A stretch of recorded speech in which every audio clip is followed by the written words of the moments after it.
I'm in Fort Pierce, Florida, looking west.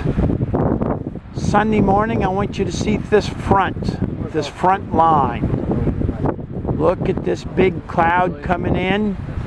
Our temperatures are going to drop about 20 degrees by this afternoon. Right now it's 9 a.m. Cracker Boys Marina, meeting a group to do a boatyard tour. Yeah. But I just wanted to show you what a front line looks like.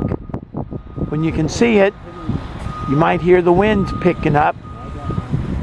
But this is truly an impressive front line coming in. And then I'll make one more sweep to the right down low, and you can see what's behind it. If you want to know more about weather, charting, navigation, and trip planning, including what to do when bad weather approaches, ask Captain Chris.